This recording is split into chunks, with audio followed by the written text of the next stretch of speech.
to find out more. Sponsored by the Nebraska Army National Guard. Aired by the Nebraska Broadcasters Association at this station.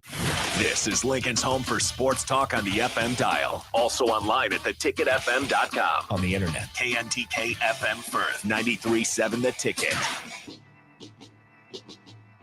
This is Behind the Game with PJ. Live from the Koppel Chevrolet GMC studios on 93.7 The Ticket and theticketfm.com. Here's your host, Priscilla Joseph.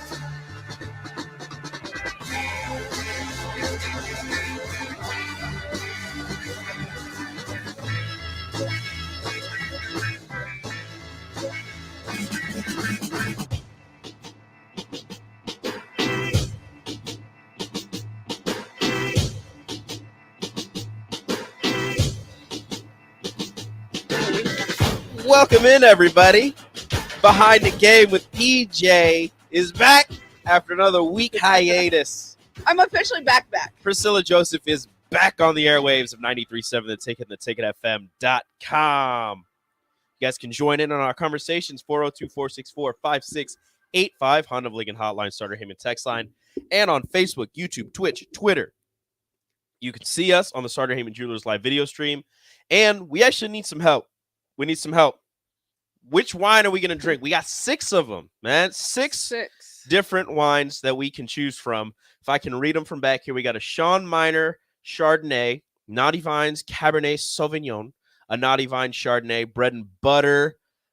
Which one's that one? Is that it? The rosé. The rosé, a Callaway Chardonnay, and a Disruption something. It's a cool Chardonnay. We got a lot of Chardonnays, a Cabernet, and a rosé. So we need some assistance on which one we are actually going to down on tonight's show. Again, Behind the Game with PJ, live, 93.7 The Ticket, theticketfm.com. Priscilla. Hey. How you doing? Good. My summer is officially over. You're back. I'm back. No more vacay. It's officially football season in the Joseph house. Woo! Not like it ever left, really. I mean, not really. For one person. This has actually been our shortest summer. Well, Mickey's shortest.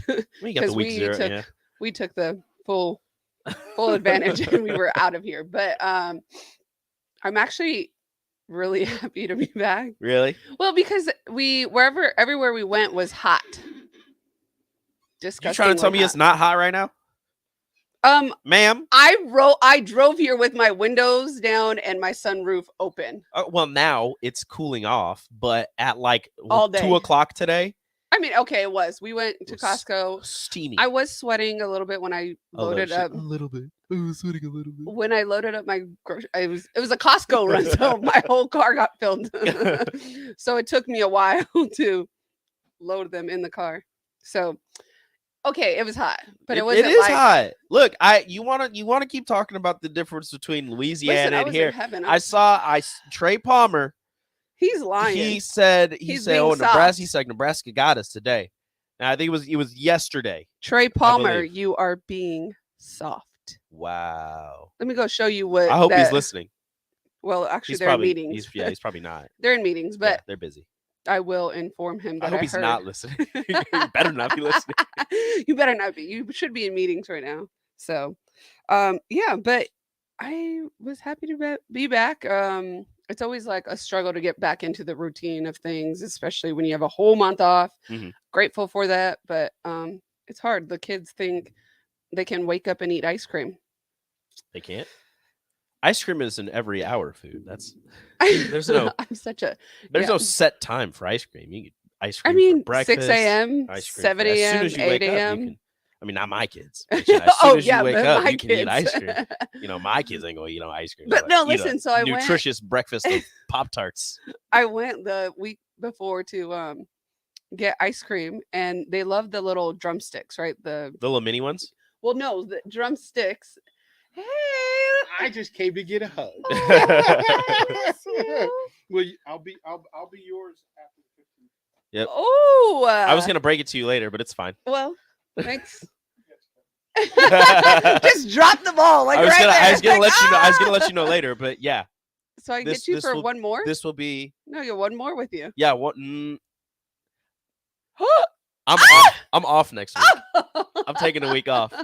I was going to break tomorrow. Oh yeah, not tonight. I'm taking next week off. Y'all My see first. how? I mean, I give him a warning. I'm gonna be gone for a whole month. I'm gonna be gone for a week, and he's I'm just gonna off. drop the ball. I'm off next week. Is my first week off this summer, so I decided You to take it deserve before school starts. but So right I'm taking- before our last. Well, I didn't think about it, and some stuff happened, and some things is happening. So yeah, but I'm off next week. You will So eventually this be is our- forgiven. Eventually, but not but right not- now. okay, got it. Not now. Perfect, perfectly fine. But I'm very honest. You're not forgiven.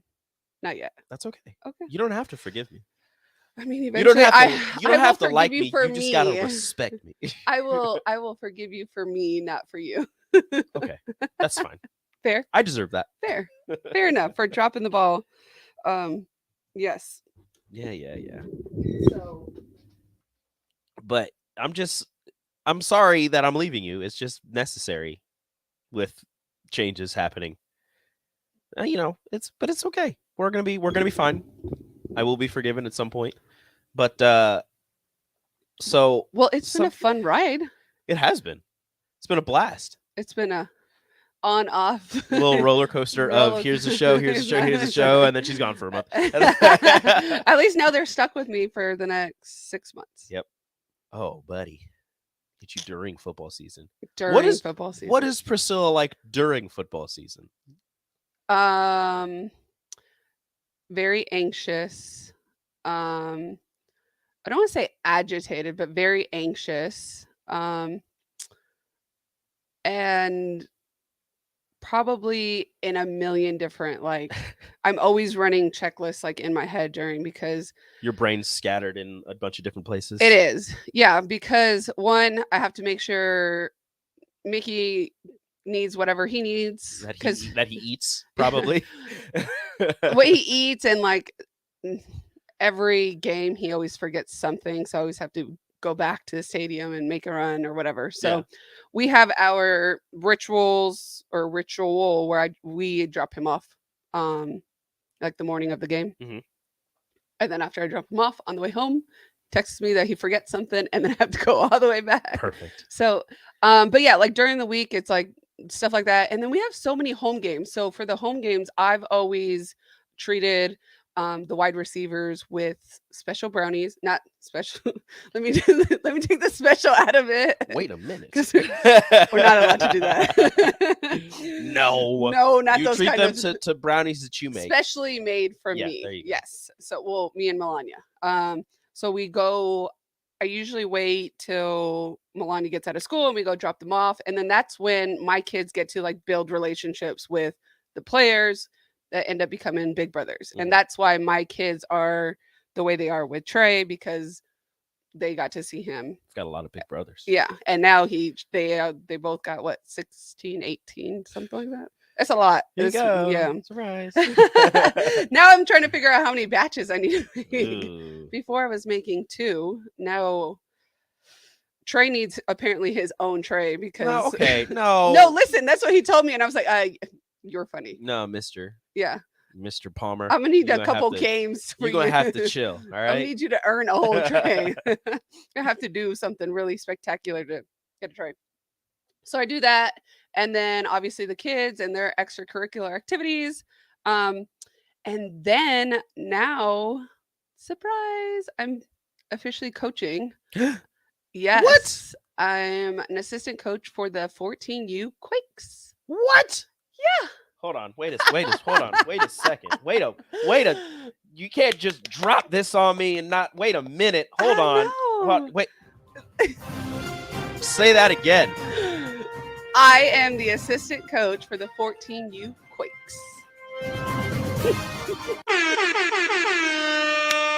It only took me 20 shows to get some. Finally. There you go. Fun You've got your stuff now. There I we go. got it. Goodness gracious. I Breaking know. news. Breaking news on the PJ show. PJ back in the coaching. Back in the game. Look at you. No longer behind the game. Now in the game. In the game. That's right. Do we have to change the yes. name of the show? We might. in the game. In the game. Priscilla Joseph. Yeah, so it's exciting. I haven't met the team yet. We start practice on Monday. So I'm really excited.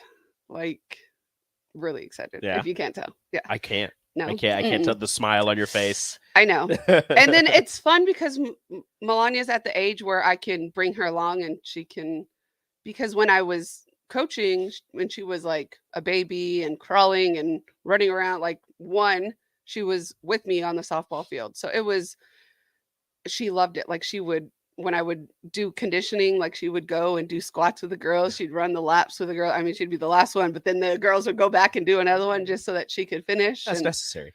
yeah, so Keep her it was involved. fun. And she loved the game then. And now she's trying all the other sports, but she needs to play softball. She's fine. She needs to play softball like Mama. She's finding her own way. She is indeed. Yes. And But maybe she ends up playing softball. a little influence by mommy won't hurt. Well, just a little nudge in this general direction. You have to come to practice with mommy. Oh, darn. So it's fun. And then lessons are up and running again. I'll still be doing that. And yeah.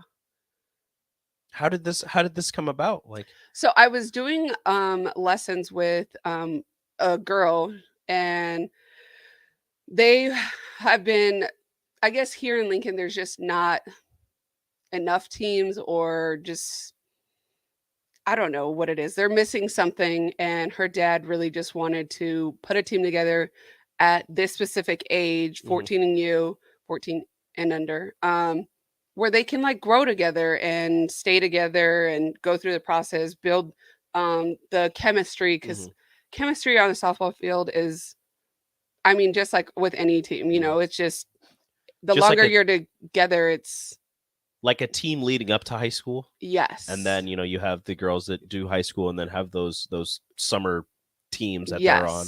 But just a team that can, get them prepared and get them working with other kids around their age leading up to, getting into the big time that is high school softball. Yes, Okay. definitely. And just preparing them. They're at a very important age where getting prepared for college, even though they're not even, some of them aren't even in high school. It's a very crucial time to develop their skills. So I'm very excited. Though the age scares me. You're 'Cause scared of the 14U? Yeah, because I've only done like high school and college. I've done lessons for like the little ones, like 8, 9, Mhm. but this age, I like, This is different. This is which I will understand them, but they're a lot more emotional. Is it going to be like the independence, but also like not like you're 12, 13, 14? Like, I understand you want to do this on your own, but you need some help. Exactly. Yes. And just having the right guidance. I think I have a lot to offer them at this specific age, and being prepared for like the recruiting process. Cause I don't know like if a lot of people understand that in the softball world, college coaches don't really recruit high school, like out of high schools. Like they will go and see you play high school, but 90% of softball players are recruited through their club ball team. That's why like club ball in softball is Really huge. Yes. So like, yes, but because I feel like in many places, high school softball isn't really like a thing, right? Like it's just like, oh, okay, just fill the position and get the girls out there or whatever. not like it is in Nebraska, where it's the high school softball is a big deal. Where they take it seriously, like especially, I mean, just the one school that I like, Papillion La Vista, like takes it seriously, and I believe that they're one of those schools where they had those girls who were doing 14 and under club ball, and they all went to the same high school, and they all played on the same club team during the summer, and then from that you had almost an entire senior class go Division I, right? Which is awesome, but you also have like these smaller schools that like it's hard to draw a good high school coach, and that's going to push them, develop them, and prepare them for college. So a lot of parents end up just really putting their money and making their kids devote their time to club ball, because with club ball, you get seen a lot more because you're traveling to places where college coaches are attending, and it's a lot easier. Like, you have a tournament and people go, you have all these coaches in one place, and it's just easier to get seen that way. Whereas like football, it's high school. Like, if you're not doing high school ball, you're not going to get seen. You're not going to get recruited, like stuff like that. So, well, now it's the camps are also like a massive part of it, where, you don't have like a summer team for football, but you have all these camps during the summer, these 7-on-7s. I guess those are teams that you go with. And those are how a lot of people are getting noticed now. Yes. Notice, but you still have to have like film. Yeah. And you still have to have show that you can play, 11-man. I mean, so, 8-man, 6-man, some of those people get recruited as well, but you can play in a actual football team setting with the pads and the helmets, not just, basketball on grass is 7-on-7. Exactly. Something like that. So, excuse me. But yeah, so being involved in that, and I'm also it took me this long because my wonderful better half just kept moving us. And when as a coach, like, I pour my entire bucket onto what I'm involved in. So my bucket is completely empty. It's poured into this, what I'm, doing now. And hopefully we're here for many, many, many, many, many years. Many moons. Many moons. All of the moons. Yeah. Please and thank you. Them. Yeah. Just to see them progress and to fulfill them all the way up to 18U. That would be neat. Hopefully. I won't get my hopes up. But speaking of like recruiting and all of that, I got to ask you, being a former college coach, Brent Venables, the head coach at Oklahoma, had some thoughts on the recruiting process and the committing process. Did you see his video? I did not. His rant? Well, I don't have the video or the audio pulled up, but kind of laying it out there. He said that he didn't want kids to commit to Oklahoma unless they knew they were going to go to Oklahoma, because he didn't want, he wanted it to be, the way he explained it is, if I ask you to marry me, you say yes, we get married. You're not going off, That's cute. seeing other people. So he's like, if you commit to us, I don't want you committing to Oklahoma and then going and visiting Alabama or Georgia and all this stuff. That's cute. So I just wanted to get like your thoughts on that. Like, if somebody commits to, let's say you're the head coach at Nebraska, somebody commits, but then, they're on an official visit to Iowa, 3 weeks after they committed to you. Right. It's nothing, it's just an official visit. They have, 4 more official visits they can use, and they're using them. Right. How do you feel about that? So I completely agree, but it's an unrealistic expectation, right? Because the kids do have 6 or something like. I don't know how many they have. They have a certain amount of official visits that they are allowed to use. Okay, and let's say I'm dead set on coming here. Okay, but then I go and visit Arizona State, and I just like fall in love with the environment, the energy, the coaches. I mean, but I was dead set on coming to Nebraska. But you won't know unless you visit a place. So as cute as his response is, it's really unrealistic. I mean, if I'm going to ask you to marry me, yes. And then you go off, it's like you're going to marry me, you're going to go cheat on me. Yeah. Like, yeah, I get that. But at the same time, it's also unrealistic to put these kids, that much pressure on these kids. Like, yeah, I really want to go there. Yes, my visit was great, but that's just like dating before you get married. You don't just date one person and then you're with them and then you just didn't live, not saying that there's anything wrong with not, you do you. Yeah, do you, boo? But I'm just saying I think it's an unrealistic thing. I mean, it happens. Now, when a kid does do that, as much as I love it, I also think that they're also missing out on an opportunity. Because, like, I understand what he's getting at. Like, you can use all your official visits and then commit.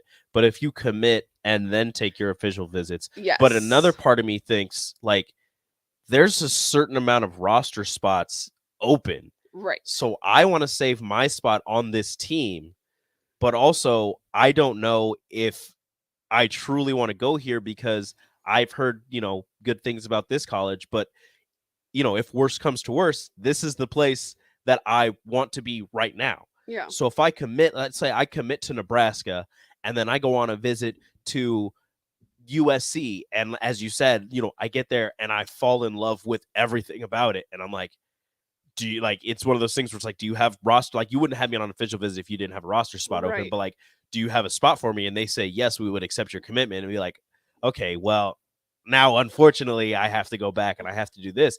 And I think I understand when people say, a commitment is a commitment. You have to stick by it. But at the same time, you want what's best for the kids. Right. And if they commit somewhere thinking it's best for them, but then they go somewhere else and find out, oh, this is better. Like you can't really get that. So let's get real, okay? Let's get real, okay? So the Oklahoma coach, with Brent Venables. Okay, can't say his last name, Coach That's fine. Brett. Let's say you're the head coach at Oklahoma, as you are, okay? And USC comes through and says, "I'm going to give you this much," but your contract and your commitment, that's bigger than a commitment, way bigger, says that you are to commit to Oklahoma. What are you going to do? But you know what I mean? Like not even just like the amount of money, but let's just say like as a coach, like my dream job would be Arizona State. I'm coaching here and I'm committed to Nebraska and all this stuff. But if Arizona State comes like, hey, Priscilla, we want you to coach here. I mean, yeah, you know what I mean? You want to respect the commitment, but at the same time, like this is something that I've always wanted. Exactly, and you have to do the same with the kids. So like, even Mickey, like he's, like we'll say, oh, this kid committed, and he's like, but he knows realistically, like the kid's probably still going to go to unofficial visits. He'll do everything he can to convince him he doesn't need to. You fell in love with this place, you liked this, like that, all that stuff.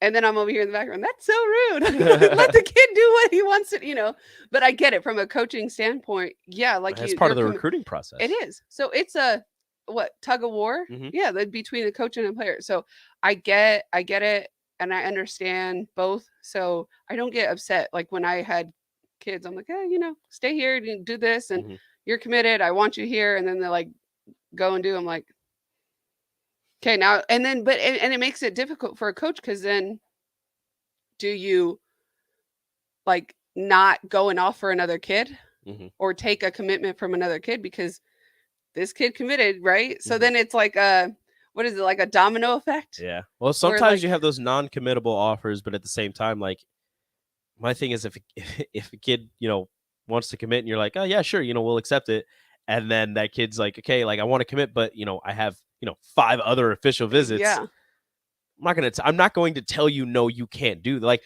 unless it's one of those, unless you're going to be a coach that says, look, if you go on any other official visits, we are going to drop your commitment. Yeah.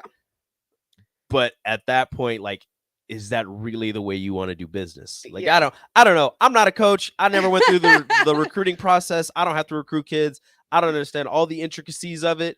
But this is just, my thoughts on it. But it's also nice for like parents that are tuning in and are listening that they also understand like take your stand, do what's best, and relay this to your kid. Like when they have and that's why being a parent that is knowledgeable in the recruiting process, like parents, do your research, like listen to other people that have gone through it. They will tell you like, yeah, commit, but still look out for you. And because you don't know if the kid's dead set on it, like, yeah. Okay, And if that's what he wants to go, or, she wants to go, then so be it. Be supportive because it's stressful beyond stressful, and they don't need that.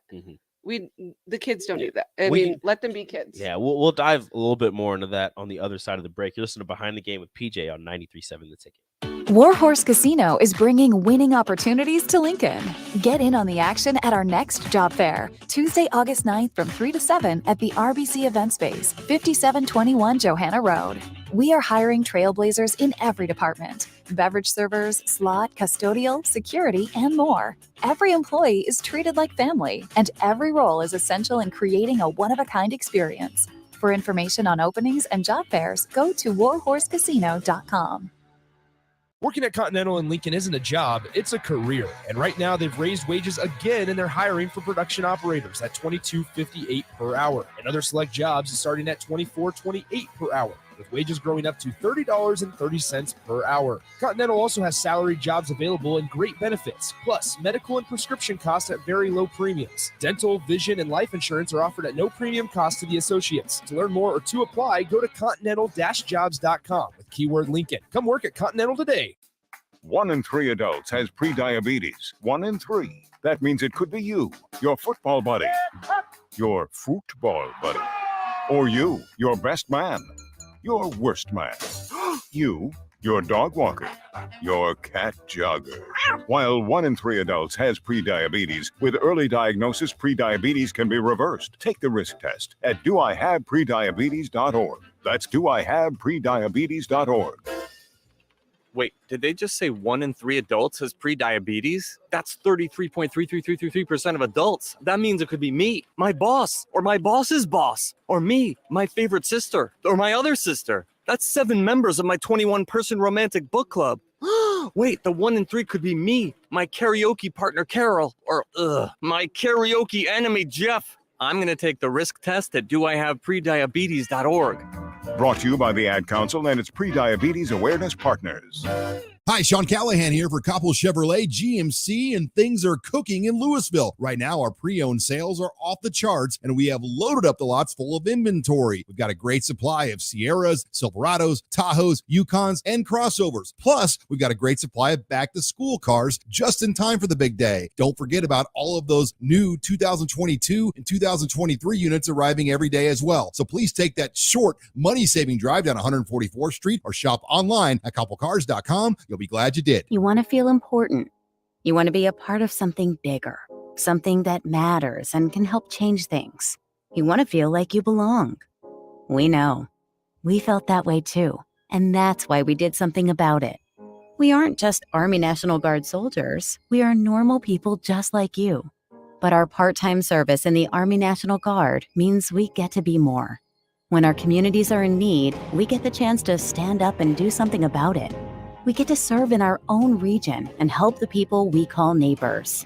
Whether they are in the mountains of New Mexico, the plains of Nebraska and Kansas, the ranches of Oklahoma and Texas, the farmlands of Missouri and Arkansas, or the bayous of Louisiana, we are here for our hometowns. And together, we can make a difference.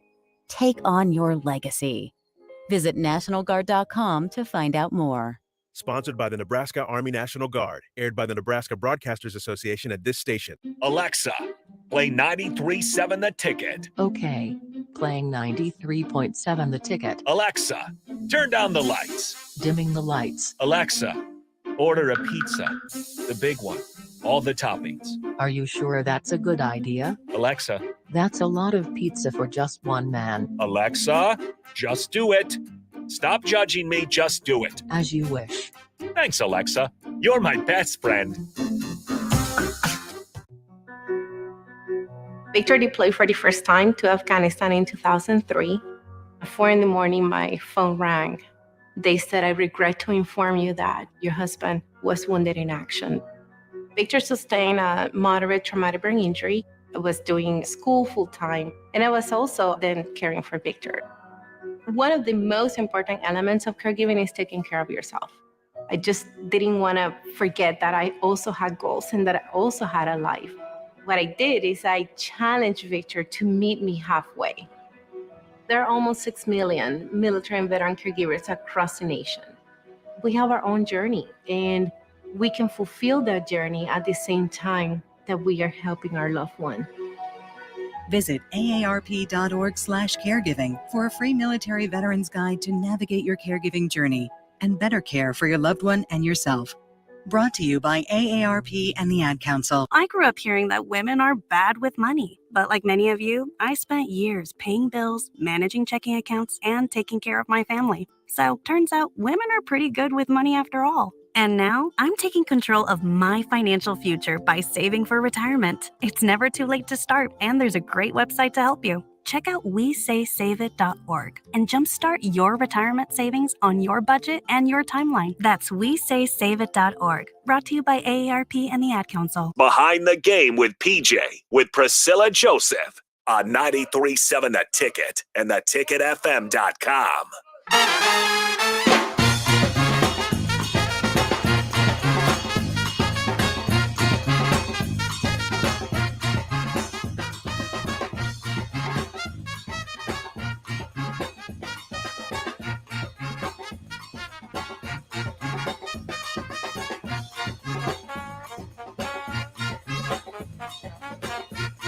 Welcome back. Welcome back. Welcome back. Behind the Game with PJ. 93.7 The Ticket. Theticketfm.com. Sorry if I'm a little out of breath. I'm running back and forth and eating wings really fast. It's really a problem. I don't know why I'm doing it. I'm just like so hungry, and they're right there. Where are they from? They're from Wingstop. Shout out Wingstop for supplying wings for our staff meeting. You are saints, and you make delicious wings. Delicious. Also, we cracked open a bottle. We did. I took a sip. We decided, it's delicious. We decided on Disruption 2017 Chardonnay. On the back, it's from Columbia Valley. On the back, it says, Disruption, a forcible event, interruption, or disturbance that impacts a projected course. Disruption Wines offers an approach to wine that connects us with our community. Based in Seattle, we are inspired by the art in and around our city. We proudly donate a portion of proceeds to Urban Artworks, a Seattle-based nonprofit that empowers youth through the creation of public art. And this Chardonnay is rich and round with hints of apple blossom, pineapple, and oak. There's the voice that I was looking for. Disruption. Look at that. Look at that beautiful label. And for my Chardonnay lovers, it's actually pretty sweet. It is. For a Chardonnay, and it's tastes like, I don't know, I like it. I am not mad at this. I am not either. I really like it. It's refreshing.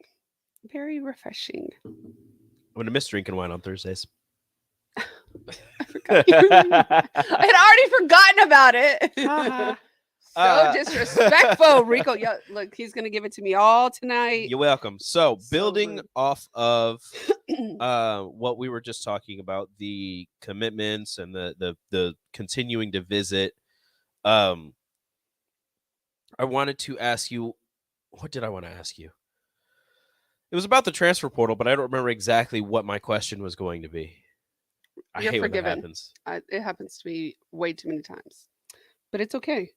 But I would love for like people, like for parents, even if your kids are like still in the early stages or not even and have questions, the more informed you are, the better. So if y'all have questions, send us a text, send us a message, and I'd love to answer the best way I can.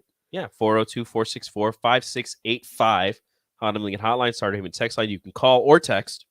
Or send me a message on Twitter or whatever. At Miss Joe Saga on Twitter. We will answer any of your questions. Almost any of your questions. Depends on what you ask. I might not read it, but who knows? T. Farley does say that he's going to crash your show one day. Oh, really? Yeah, that's what he says. So just be prepared for that. I'm still waiting. You crashed my house. That's what he says. He's like, yeah, I just went over to Mickey's house the other day. I was just hanging. He's like, man, that Mickey Rain is a hoot. Oh my God, Mickey Rain loves him. Every time he comes, he's like running straight to the door. It's so funny, so cute. The milkman does ask on our Starter Heyman text line, off topic, but where did you meet Mickey? All right. Anyways, just gonna avoid that. I met Mickey in a simple answer in Oklahoma. There you go. Problem solved. Problem solved. There we go. They met in Oklahoma. They're not ready yet. They're not ready for that answer yet. All right. Sounds good to me. Transfer portal. Feelings. It got really hot. I got put on the spot. Man. Y'all are so cute. I love it. Some of these, I gotta vet some of these questions. Apparently, I thought normally I'd be able to read the questions and be like, yeah, I can't ask that one. I can't ask that one. Didn't know that was one. Yeah. My bad. You're forgiven. You were forgiven. Transfer portal. Thoughts on the transfer portal? Do you think that it could be leading to the downfall of collegiate sports as we see it? As some people have said, the transfer portal is terrible for sports. Now that it's been invented, it's awful, even though the transfer market has always been a thing. Now there's just a central market for coaches and people to look and see who is in the portal, who is going to transfer. The transfer portal has been called evil by some. What are your thoughts on it? So I'm kind of like an in between about it, because it's, if a kid is unhappy, or now listen, basic, oh, I'm not playing, all right, let me go find another school. Okay, but did you do everything that you needed to do? Like, people need to understand that being an athlete, a collegiate athlete, is a full-time job, like 24/7. There is no off time. You go from one thing to the next, and now, like, all sports are doing film. Like, so you're meeting, you're watching your film, you're watching your opponent's film, it's a lot more time, like, that you're putting into, you know what I mean? So I get it. I get why some players go in, but it's also making it a lot more difficult for themselves, right? Like, unless like, I'm gonna go in, I'm gonna come right out. You know what I mean? But when you go in and you have no idea, like, if somebody even is gonna reach out or anything like that, then you are putting yourself in a lottery, really. That's a dangerous game to play, because if you know exactly where you're going to go, I mean, I don't want to accuse anybody, but that could mean that you were in talks with a coach or with some players on whatever team that is, and if somebody finds out about that, that could be considered tampering, and the university that you're currently at, or the university that you're planning on going to, could get in some trouble and have to pay some fines or whatever the punishments are decided for that. Yeah, they're violations, and it goes against the university, and then, I mean, your scholars, all of this stuff, that you're just taking a huge risk. So it is very risky. And if you do it the right way, it's even a bigger risk, So I get it. And a lot of these kids, like, they end up transferring and it doesn't work out again. So then you jump in it. You don't want to be that player that just college hops. I mean, essentially, until because if you let's play this game. Let's say you're a head coach and you have a spot to fill. You're looking at the transfer portal and you see one person who is 2 years into whatever college they were at, and they're in the transfer portal. Maybe you ask them and they're just like, look, I wasn't getting the amount of playing time that I thought I was going to get, or that I think I deserve. And they're like an okay player. They're not like a star, but they're, they can help you get to maybe a goal that you're trying to reach as a coach. And then there's somebody who's transferred 2-3 times in the portal. Maybe they're a little bit better than that other person you're looking at. Like, is there that multiple time transfer? Does that kind of push you away from that person? So for a player's perspective, they should understand that the coaching world is like this big. So it's not very big. Coaches, even if they're competing with each other, they still talk. Like, we have so many friends on all different levels, and it could be our so-called rival school, but our friend is there. Yeah. Well, I'm still going to talk to my friend. It might not be about football, or in a sense, it'll be about football, but not about each other's football, like, oh, this is what's going on over there, or, stuff like that. So coaches talk to each other. It's not like they don't know what the real problem is, or why. Oh, I wonder why that kid got in the transfer. Why Trust is he me, transferring they for all a know. third time? We because I get told, but like, we know why. So not that I know, but because Mickey tells me. But that's, that has to stay there and stuff like that. So it's only going to make it way harder, because from a coaching standpoint, okay, you're going into recruiting, you had a player that was a starter and he graduated or went to the league or something like that. Mhm. Well, you need experience. So what are you going to get? Like a freshman or someone that has already played 2 years? Yeah. You know what I mean? Unless this is like a freshman that's like, top elite and stuff like that. Okay.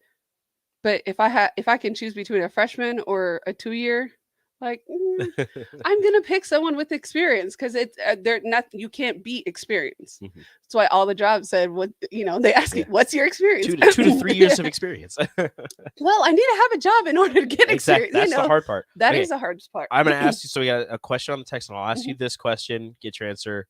Or maybe I'll ask you this question, have you ponder on it, Okay. and we'll go to a break, and then we'll come back and you can answer. So UNL student Cole asks, how does Mickey's mood change during fall camp, or does it? Okay. And I want to kind of build on that question and just what is the changes in Mickey from, fall camp to right before the season starts, Okay. like that week before the season starts, during the season, and right after the season ends. Like, what is the mood in your house? How do you how does your So mood you want change? me to tell you what personality how I'm does, how does Mickey's mood change in those 4 different instances? I got you. We'll get to that answer on the other side of this break. You're listening to Behind the Game with PJ on 93.7 The Ticket. Mary Ellen's Food for the Soul. It's soul food right here in Lincoln. Ribs, wings, catfish, coleslaw, cornbread, grits. I mean, I'd say it's food like your grandma used to make, but my grandma never made food like that. If you haven't already, you've got to give it a try. Check out their location across from South Point at 27th and Pine Lake, or find their food truck at events all over town, or visit them online at maryellens.com to see the full menu. Mary Ellen's Food for the Soul. Let them fix you a plate. If you want to make new floor shopping easier, come to O Street Carpet. Hi, I'm Steve Carper. Our flooring professionals can help you choose the best flooring for you, your family, and your budget. We eliminate the confusion. Even better, you'll be enjoying your new flooring much sooner. No 6 or 8 week waits. We'll install right away and save you money on installation. Floor shopping made easy every day at O Street Carpet. O Street Carpet. 1732 O Street. Family owned and operated. Always the best value. If you came across someone struggling with hunger, how would you recognize them? By their clothes, their age, the way they speak? Would you notice a 16-year-old boy who got his first job, not for extra spending money, but to help feed his little sisters? or a mother who's in between jobs and sometimes goes to bed hungry so her kids can have dinner? Or a 14-year-old girl who signs up to every after-school activity, not to make friends, but just to get something to eat? Or a retiree who fell ill and had to choose between getting medicine or groceries. I am the 1 in 8 Americans who struggle with hunger. People you pass by every day but never knew were hungry. I am hunger in America. Hunger can be hard to recognize.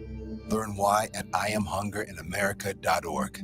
Brought to you by Feeding America, 200 Food Banks Strong, and the Ad Council. Action Plumbing, Heating, Air, and Electric brings exciting career opportunities for you or someone you know. They are now hiring plumbers, electricians, and HVAC techs and installers to continually build their professional team. They offer competitive pay and full benefits packages that include health, dental, vision, PTO, and 401k options. Action has created a positive team environment for over 50 years. Apply online at actionlincoln.com. The dog days of summer are here. Is your yard in need of a touch-up as we head into the fall season? August, September, and October are the months for aeration, and Penner Sprinkler and Lawn is the place to call to get the job done right. If you're noticing any issues with your sprinkler system through the hot summer months, they're always a call away, and they're already scheduling installs for sprinkler systems for next year and all other lawn care needs. Call Penner Sprinkler and Lawn today at 402-413-1215. Serving part-time in the Army National Guard has led to a lot of firsts for me. The education assistance I received made it possible for me to be the first person in my family to go to school and graduate debt-free. That education helped get me to the first day at my dream job, a job that I can still hold while I serve part-time. That job, plus the other benefits possible from the Army National Guard, helped me become a first-time homeowner. Also, Part of my role as a National Guard soldier means I know that I can be one of the first to respond and help my community if disaster ever strikes. I'm extremely proud that I get to serve my community, and that first step I took by joining the Army National Guard has made all the difference in my life. Talk to your local recruiter or visit nationalguard.com to find out what firsts are available to you in the Army National Guard. Sponsored by the Nebraska Army National Guard, aired by the Nebraska Broadcasters Association at this station. People do some pretty cool things in their 40s and 50s. Why should saving for retirement be any different? I mean, they go back to college, learn new instruments, start skateboarding. Whoa!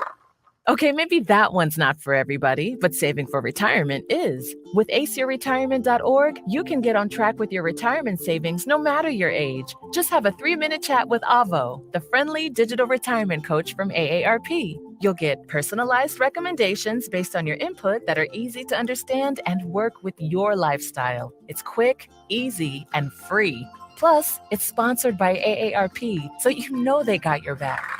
Woohoo! Snarly move, Dad. Thanks, sweetie. So wherever you are in your retirement savings journey, head to aceyourretirement.org and start chatting with Avo today. That's aceyourretirement.org. A message from AARP and the Ad Council. Get a lot of advice about self-care these days, but one of the most important self-care steps we can take is making sure we're financially secure later in life. For small steps you can take to save for retirement, visit wesaysaveit.org. A message from AARP and the Ad Council. Back to Behind the Game with PJ on 93.7 The Ticket and theticketfm.com.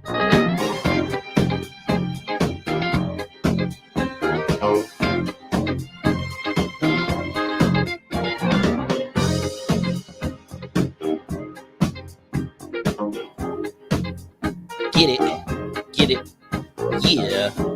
Welcome back, Behind the Game with PJ, 93.7 The Ticket, theticketfm.com. Like I said, ask us some questions. We might answer them. 402-464-5685, Honda of Lincoln Hotline, Starter Heyman text line. UNL student Cole asks, how does Mickey's mood change during fall camp, or does it? And I expanded upon that.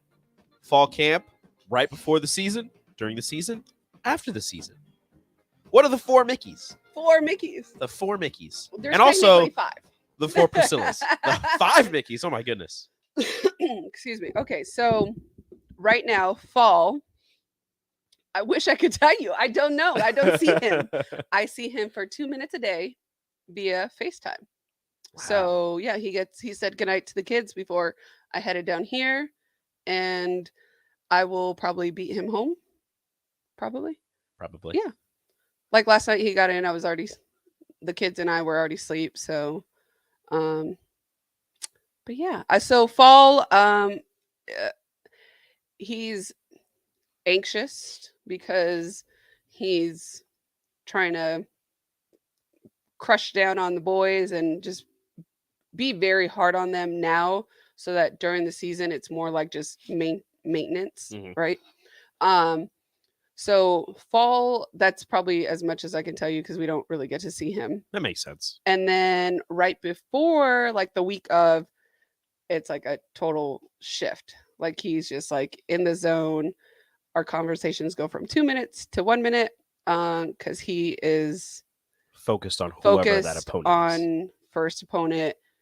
And then once that first game is out, then it kind of just, it doesn't like die down. It's like, he's not so anxious.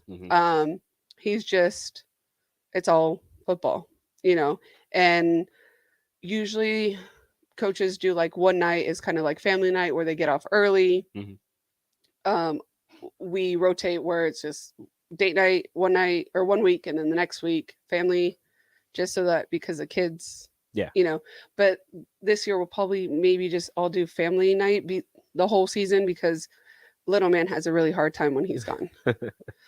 And listen, little man got a temper. No, he's just very important. Very important. So he's kind of the boss. He's now officially, he's taken the boss, He's the boss. title. He's got the bow tie. He's set. Yep, he's official now that he can just cry and get mad, and we're like, whatever right, you want, fine. whatever, okay, Fine, just stop. Stop with the crying. Yeah. So he's officially Rain. Jeez. Mickey Rain. Yeah, there it is. There you go. He's in charge. Yeah. And then towards the end of season, I don't want to say like he's like, oh, I'm over it, but his body is getting tired. It's a lot. It's 12 weeks, 13, 14, 15 sometimes, depending on what bowl game we will be in. Playoff, an extra 2 weeks at the, Yeah, hey, my brother was telling me you that get the conference championship, the first round of the playoff, the second round of the playoff, so that's an extra 3, and then whatever the practice is in between there. Exactly. So yeah, just a couple extra weeks. Yeah, that's fine.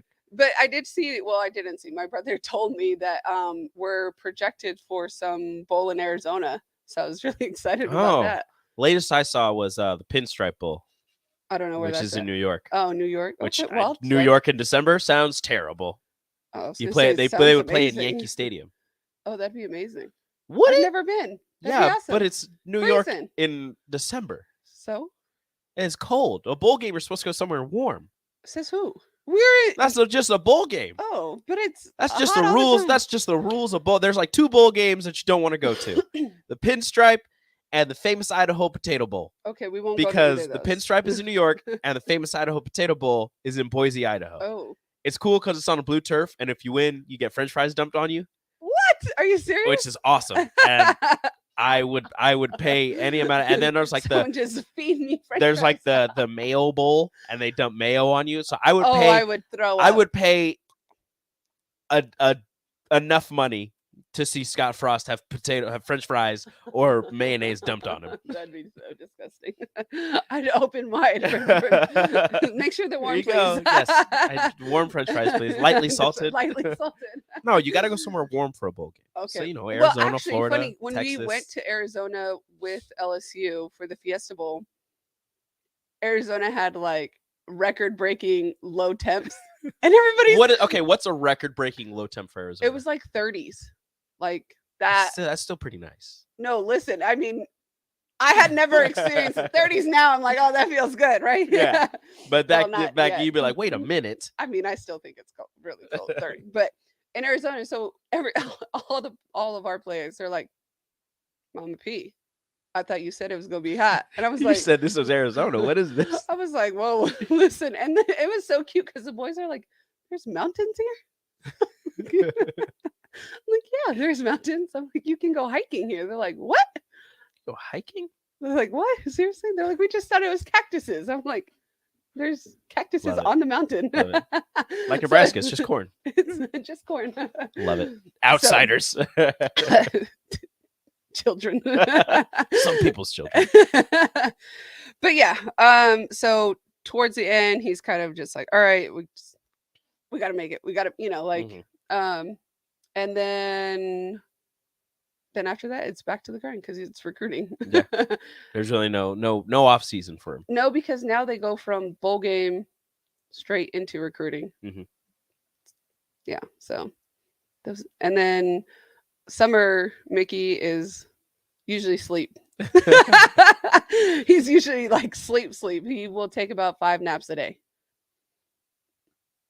I understand that, a guy going as hard as he is, And like probably on his phone constantly. so like okay, obviously you guys have seen he has no chill. Well, I was going to ask you about that in the next segment. So if you wanted to take a break now, I was going to ask you about intense podium interview Mickey We saw on that. Monday. I want to touch though. Like he's like he goes hard all the time. Like when he's like not talking, I'm like, what's wrong? Are you okay? Are you sick? Like do we need to get you like a shot? Or like do we need to get an IV? Like or something like that? And You he's dehydrated? like, yeah, like are you okay? And he's like, no, I'm good. I'm like, why aren't you talking? What's wrong? Like you're not putting on a show. Like, so that's what I mean. Like people don't like they know, but they don't that he's just on all the time. Mm-hmm. But I'll touch on Yeah, we'll get to intense podium Mickey that we Yes. saw, that everybody saw on Monday. We've had a couple people ask about that on the text line already. If you have any specific questions for Priscilla regarding intense podium Mickey, 402-464-5685, Honda of Lincoln Hotline, Starter Heyman text line. Get your questions in now or on the Starter Heyman Jewelers live video stream, Facebook, YouTube, Twitch, Twitter. We will read those comments. We will answer the questions that we can answer. Up next, second hour, Behind the Game with PJ on 93.7 The Ticket. Bagels and Joe is in full summer mode. They'll add cold foam to the top of any iced coffee. Plus, they now have a Joe Coffee Club. Get unlimited drip coffee for just $8.95 per month. And don't forget their delicious breakfast burritos and sandwiches. Bagels and Joe, 4 Lincoln locations. What I know about courage, I learned from my adoptive mom. She said sometimes you just gotta hold on and know we'll get through this. Mom, we are so high up. Hold my hand. No, you hold my hand. Here we go. Learn about adopting a teen from foster care. You can't imagine the reward. Visit adoptuskids.org to find out more. I learned patience from my adoptive dad. All he had to say was, "Hey, you got this. Just breathe." Hey, we're pretty good. Yeah. Might have to start a band. I got it. Learn about adopting a teen from foster care. You can't imagine the reward. Visit adoptuskids.org to find out more. This message is brought to you by Adopt US Kids, the U.S. Department of Health and Human Services, and the Ad Council. Eustace Body Shop, where our customers send their friends. That's the greatest compliment we can receive. If you've been in an accident, we'll get you back in your vehicle as quickly as possible. Our technicians care about you and your family and repair your vehicle to factory standards. We handle your claim from start to finish and provide a free loaner car. Stop by for a free estimate. Eustace Body Shop, just south of 88th and Highway 2.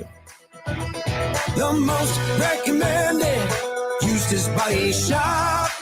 That's who we are. Working at Continental in Lincoln isn't a job, it's a career. And right now they've raised wages again and they're hiring for production operators at $22.58 per hour. And other select jobs is starting at $24.28 per hour, with wages growing up to $30.30 per hour. Continental also has salary jobs available and great benefits, plus medical and prescription costs at very low premiums. Dental, vision, and life insurance are offered at no premium cost to the associates. To learn more or to apply, go to continental-jobs.com with keyword Lincoln. Come work at Continental today.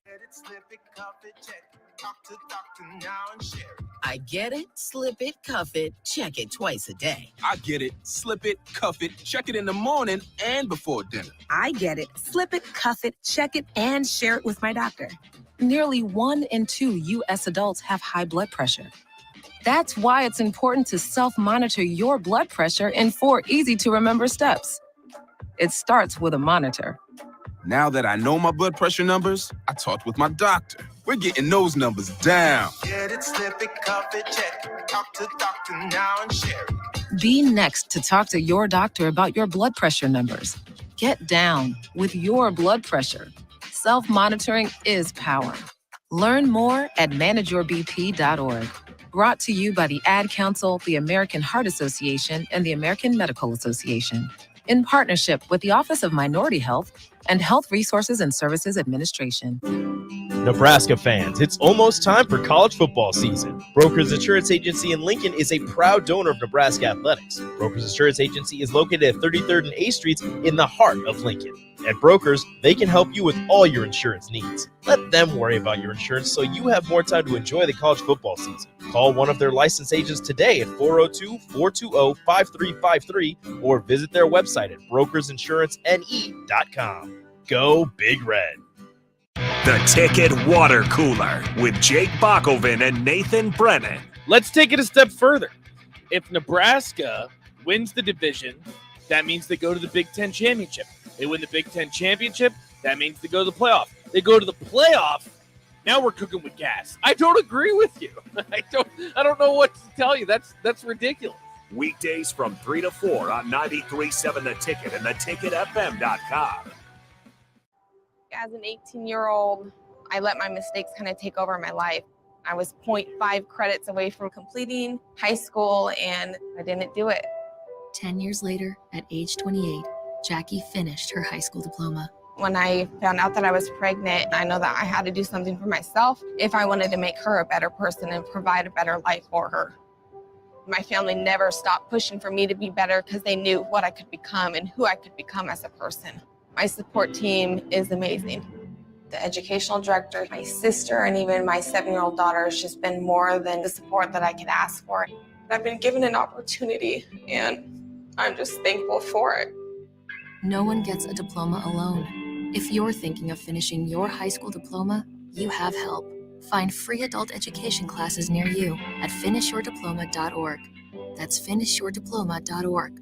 Brought to you by the Dollar General Literacy Foundation and the Ad Council. Victor deployed for the first time to Afghanistan in 2003.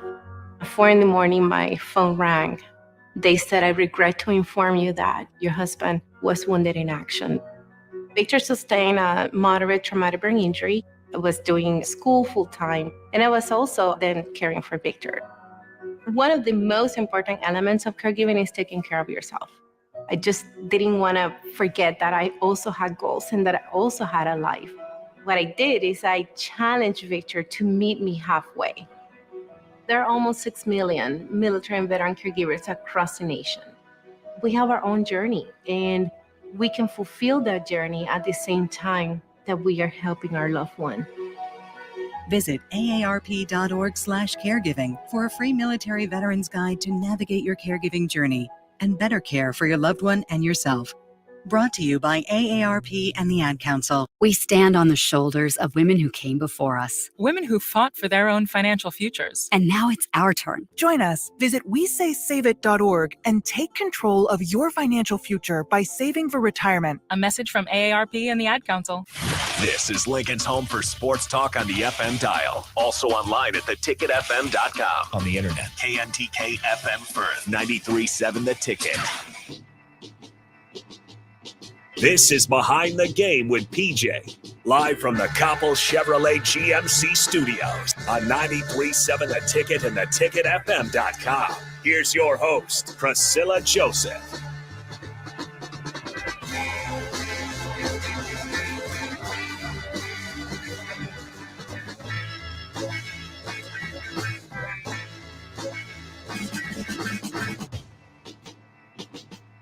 I'm not a fan, but No, I'm not going to because everybody keeps telling me to. No, I won't. I got a question for all y'all, and I'm not gonna somehow they'll find this, so I'm gonna be careful how I word this because I'm scared of the Bayhive. I don't want to get canceled. Woo! Look, they're terrifying. Listen, I'm with You. terrifying. I'm with you. But I'm not canceled a couple times. Look, I'm gonna make sure I say this in the nicest way possible. I'm not listening to the new Beyonce album. I didn't ask you to listen to the album. I'm not gonna listen to any of the songs on the new Beyonce album. Because everybody keeps telling me to. I'm not gonna do it. You're such a rebel. I am. Thank you so much. I take very good, very, very big pride in that. Your poor wife. She's the same way. I don't know, like if there's like a Netflix show that everybody's watching, I'm the same she's way. like, I'm not gonna watch it. I'm not either. Like Tiger King during lockdown. Yeah. Everybody was talking about Tiger King and how they were watching Tiger King and how great Tiger King was. She goes, I'm not going to watch Tiger King. Yeah. I was like, I want to watch it. She's like, I'm not going to watch it with you. Yeah. I didn't want to watch something like without her. Oh, yeah. So then I ended up like turning it on one day and I watched like 10 minutes and I was like, this is dumb. Yeah. So I turned it off. That's as much Tiger King as I've ever watched. 10 minutes. 10 minutes. What's that other show that everyone's like obsessed with? I don't think I've ever. Well, most of them I've never watched. I don't know. One because there's a whole bunch of shows that people are just obsessed with. Harrison would know. Harrison, what shows are people obsessed with nowadays? Yeah. Talking about Stranger Things. That's one of them. One I haven't seen a single episode. It's a little overrated, I think. It is a good show, though. This is one that I actually want to watch. I haven't seen a single episode of Game of Thrones. That one. I want to, though. Have you seen that one? I just don't have HBO. That's another one that didn't quite overrated. I was like big on Breaking Bad. That's a true one for That's me. another one I haven't seen. That was during my college years, and my roommate, one of my roommates, was obsessed with Breaking Bad. But it was on Sundays at the same time or a little bit after The Walking Dead. I was obsessed with The Walking Dead. It was a battle between us. So I was like, I'm going to watch The Walking Dead, and I'm not going to watch Breaking Bad. And he's like, I'm going to watch Breaking Bad, and I'm not going to watch The Walking Dead. So I've never seen a single episode of Breaking Bad just because of my roommate. Oh, That's good though. That's a treat for you. Whenever you have time, it's like Watch a that. That's true on number Netflix, one right? show. What's that? That's on Netflix, right? They might have taken it off Netflix. Oh, okay. I'm gonna have to find it. Yeah, it's out there somewhere. Someone has it, but I've also it's worth stopped watching The Walking Dead after like season 6. It gets bad. And they're like finishing. Yeah, it got into a soap opera rom com. yeah. I was like, there are zombies that you're supposed to be killing. Why are you worried about who loves who? All right, what's going on here? Yes. Thank you, Harrison. You're a saint. But yes, you don't have to. I would just the song kind of. I'm not going to. I like the beat. I'm more of a beat type. Take that, person. Bayhive. Yeah, it's- I'm ooh. sorry. I'm sorry. He got it off his chest. Yeah. I apologize. I didn't It's mean off that. his chest. The question I asked you before the break. Oh yes, I forgot it already. Remind me. Mickey Joseph Monday went a little hard on the podium after his wide receivers. Oh. Wondering what was your if you were watching or listening to that while it was happening. I listened to after. You listened to it after. What were your thoughts? What was going through your head as you were listening to Mickey talk about his wide receivers? This was my exact reaction. This man ain't got no chill mode. I mean, like, why are you so aggressive? Like, chill, bruh. Chill. That's what I told him. And he was like, what you mean? I'm like, can you like just sit down, answer the people's questions, and keep it moving? And he's like, you know that's not me. I'm like, all right. Well, I mean, we don't have to be so aggressive. And I'm you know, like, when they asked him, you know, he was talking about consistency in the wide receivers, and they said, "Who's been the most consistent in the room?" And he just me. such a jerk. I've been the most, and like, you know, listening to his answer, I was like, I get it. You know, he's like, you know, they're gonna make mistakes, and I have to be the most consistent, you know, to hold them accountable. And I was like, I get that, but at the same time, like, I was thinking, is that a problem that the wide receivers aren't more consistent? Is that something that we should all worry about? And again, I've said this many a time, and I'll continue to say it every time I talk about it. I'm not a coach. I'm not a Division I football player. I don't understand all the intricacies of what they're talking about, but I do talk about it for a living. You like playing so devil's advocate. Oh, It's yeah. cool. I appreciate that. I think we Nebraska need to be realistic, because a lot of these players are, I don't want to say young, but young.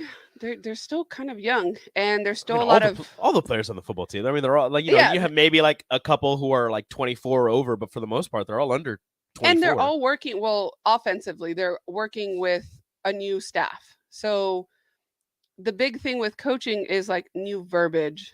You know, like most of the time they're all speaking the same thing, Just but a they different might way of saying it. yes, and or like they just call it something different. You know, they might call a certain route this, and the player's like, wait, what do you nope, that's not what we call it here. And I believe Nori Nueli, offensive lineman, transferred from Colorado State, said that it took him a while to get used to things last year with the offensive line coach last year, because coming from Colorado State to Nebraska, they used the same terminology, but it was for different things. Oh, that So they could would be use like the confusing. same words, but one word here meant something totally different at Colorado State. So they would say something and he would do what he was trained to do at Colorado State. And it was like, nope, wait, it's this way now. I got to do this now. Yes. So that is, you know, that takes time. Like, so when he says no one's consistent besides him, I mean, that should be the answer. Realistic. I mean, he didn't have to be So me. upfront, blunt about it. That's Mickey for you. Like that's, I mean, what you see is what you get. That's Look, it was good. And, you know, he, you know, if I can actually find one of these, I don't know if I want to play the whole thing. Yeah. But there's like a clip where he talked about his coaching style and how they're adjusting to his coaching style now because of how not aggressive, but like he's in your like, face. Yeah, like up front he is. And he said, I'm not going to tell them what they need to hear. I'm going to tell them, What or they I'm not going don't to tell them wanna what they hear. want to hear. I'm going to tell them what they need to hear. Yes. And you know, I'm going to be upfront and real with them. And that's, you know, just But- how he is. Walking off the field, he's gonna go up to them. He's gonna put his arm around them. And he's gonna be like, "Do you see what I was like where I'm coming from?" Because they're gonna make the adjustment, and then he's gonna be like, "You gonna tell me I told you so?" You know, and because that's Yeah. Mickey. Like he wants to hear like, "Yes, coach, you're," you know, Not that he wants to, but I take But that back. he kinda wants He to kinda hear wants it. he wants He to wants to hear be it. like, yeah, I was right. Yes. So he does. That's the thing. So he's really, and it's not easy for some players or for some athletes to be coached that way, and he knows the ones that he has to like tone it down a notch and Mhm. stuff like that. I mean, he's been successful for many reasons, right? But in your face, and then on the way out or in a meeting or something, he's going to come up, put his arm around you, and be like, listen, Mhm. I love you, but I was right. Thanks for doing what I told you. And then they feel that. They feel Oh, yeah. like, oh wow, he does love me. Like, yeah, like He may have cursed me out, but he it was was all right. it was He all, was right. it was for a good reason. Like, it was for a necessary. good- Has there yeah. ever, now, I don't know if this might be getting a little Mhm. too into it. Has there ever been a time where, because you say that you're really close with the receivers that he coaches with Yes. with his guys, has there ever been a time where you've, one of the players has come to you and maybe not complained about Mickey, but you've just told him, like, look, he loves you. This is just the way that he does things. So the players don't actually like just come up to me. Mickey will tell me and be like, okay, this is what happened. So like when I go in there, I'm like, listen, I go up to them, I'm like, have a seat, and I'll talk to them, and I'm like, he's coming from a good point. You may have been right, but you also have to see where his expectations are for you. Mhm. So they're not just getting love from him, but they're getting love from me, and just knowing. I mean, I'm not anything that they need. They don't need me, right? Yeah. But I'm there for support so that they know that if Mr. is being an ASS, then there's somebody else in the room that can love on them for a split second and know that there's an end goal here and it's to win.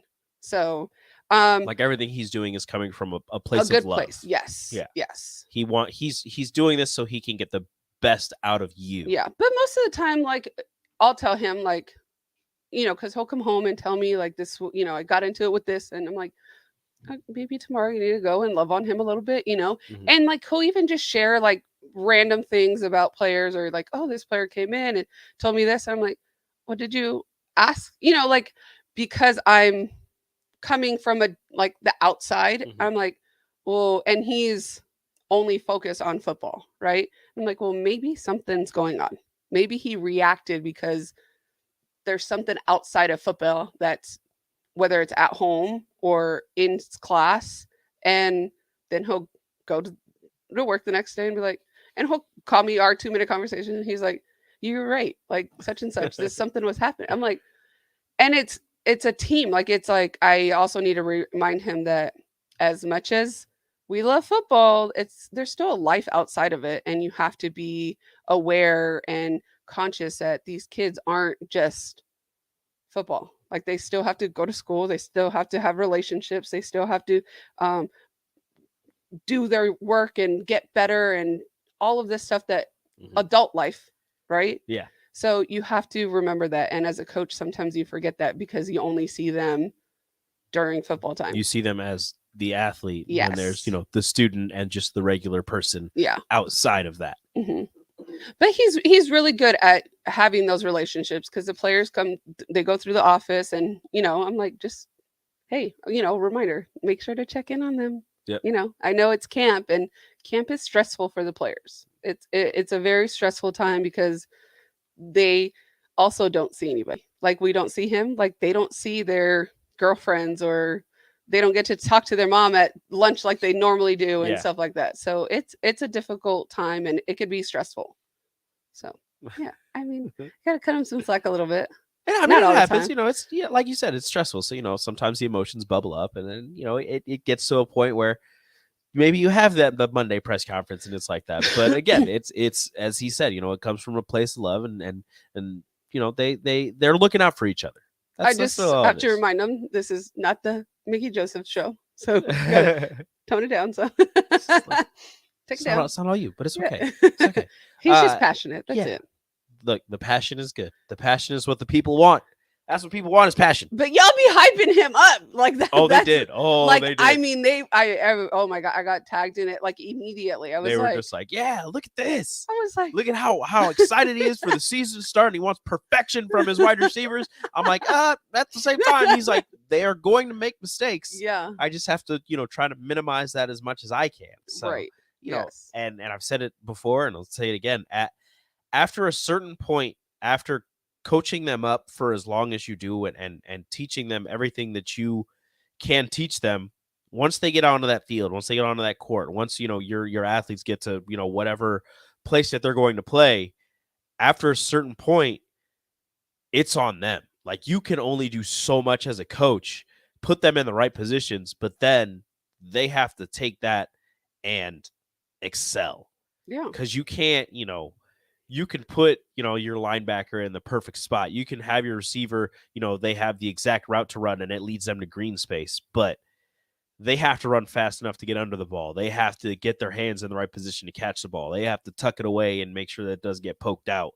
Your linebacker has to be in the right spot, has to fill the gap, break down, make the tackle, grab some cloth, bring them down. You're putting them in the places to succeed. They have to take that, use their skills, and excel with that. Yeah. And that's why their coaches are so hard during fall camp, because once game time comes, I mean, they're just guiding you at that point. Like, that you've put in the work, they've made you to hopefully the athlete that they see you as, and your job is just to perform. So it's coaching. Yeah. Coaching on game day is just, I can imagine how that's pretty stressful. I mean, it's stressful for me, and I'm just in the you stands. I'm not on the sideline trying to make this work. Well, I mean, think about it, right? So, like, fans get mad at coaches, like, I can't believe you did that. Wait, was I the one that dropped the ball? Yeah. No. I mean, I'm sorry that I dropped the ball, even though I'm on the sideline coaching. So it's funny. Yeah. So it's funny when I hear comments like that, like, Coach, what are you doing? I'm like, where is he? You don't see him playing. Yeah, how dare you? I know. Like, are you sure you're watching the right game? So just kind of stay with this not that I got into it, but we were discussing earlier on some earlier shows how, just because Nebraska has brought in some transfers, brought in some new players, and is trying to get better, and has made some moves in the coaching staff to improve their stock and improve their wins from last season, doesn't mean that other teams haven't been doing the same. So just because Nebraska's improved doesn't automatically mean that they're going to beat, whatever team is put in front of them. Right. Because, we'll just go with the first game. Northwestern, Nebraska beat them 56-7 last year. I believe. I remember it was a lot to a little. Northwestern only scored 7 points. It was a lot to a little. Just because Nebraska, changed quarterbacks and got a whole bunch of new receivers and got all new offensive coaching staff doesn't mean that they're going to put up 56 again and that they're going to hold Northwestern to 7, because Northwestern also made some improvements. Yeah, they lost some people, but so did Nebraska. Right. So, I mean, what's your take on that? Is like people who just believe that just because, your team made improvements means they're going to excel automatically. And I can see that as a fan standpoint, because you're really only paying attention to, like, the team that you're rooting for, right? And I feel like Nebraska fans are, well, I don't know. I don't know what it's like intense. To be. They are, but I don't know if they like keep up with other schools, because I know some fans, like, they don't. They laser focused on one. There are some who are, plugged into other. So, like, outlets. did Northwestern get new coaching? Don't know. I believe that they got a new not coach a whole, somewhere. like, No, not they didn't. Side, they right? didn't. So they didn't fire their entire defensive or offensive staff. Right. For the so most Nebraska part, I believe they did, and then they also brought in a bunch of new players, right? So you have to take into account that not only is it players, because players, and most of them are transfers, so they know what it's like to play in college. They have some sort of, I don't want to say arrogancy about them, but they also, like, I played already. Like, I know what to do, right? It's more just learning the new system for them. But what the biggest challenge is that we got a whole new offensive staff. 5 new coaches.